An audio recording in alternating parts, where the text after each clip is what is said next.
Siin uudistestuudio mikrofoni ees Rohke Debelak.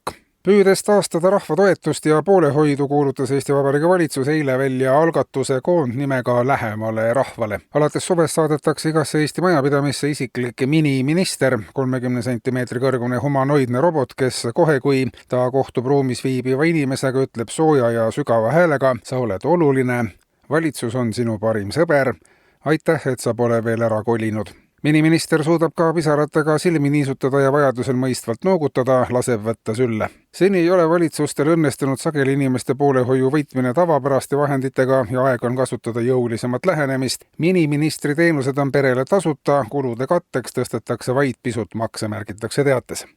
Töölepingu seaduse muudatused annavad võimaluse inimesel teha senisest veel rohkem tööd ja nii võidelda paremini depressiooni ja meeleolu kõikumistega, annab valitsus teada. Kui inimene on suurema osa ajast tööl, siis ta ei jõua enam nii sageli koju ja sealsed probleemid puudutavad teda iga päevaga järjest vähem, kuni lõpuks öeldakse, et ega ei olegi enam vaja tulla. Nii saab inimene pühenduda tööle senisest veelgi suurema põhjalikkusega. Kui kogu aeg tööl olla, siis ei ole inimesel vaja endale kodu soetadagi koos kogu selleks vaja mineva inventariga.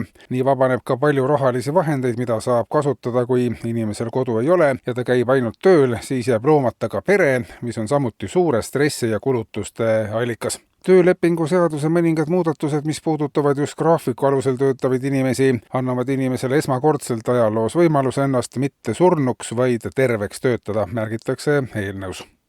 Metsatöösturid ja Keskkonnaministeerium on pikema ühise analüüsi tulemusel teinud kindlaks, et riigimetsa strateegilise julgeolekuvaru haldamine on siiani olnud eesmärgipärane.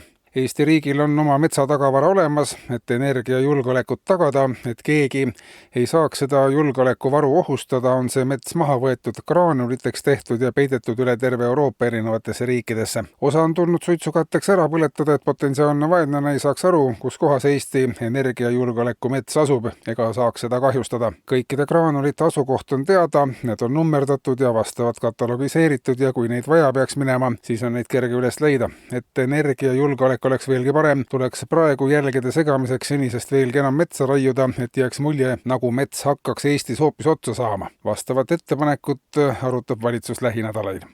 Ja lõpetuseks, eile toimus pikka aega ette valmistatud ja Eestiga seotud märgiline sündmus, kui UNESCO lisas maailmapärandi nimekirja söömise. See on juba mitmes traditsioon, mida püütakse säilitada, ent mis Eesti aladel on ohtu sattunud. Üha tempokavalt kallinevate toiduhindade taustal on organisatsiooni esindajate sõnul vajalik söömise traditsiooni Eesti aladel järeltulevatele põlvedele alles hoidmine. Paljudes paikades Eestimaal on joomine söömise täielikult välja söönud ja tuli kiirustada, märgitakse UNESCO esindajate poolt. Eetris olid uudised.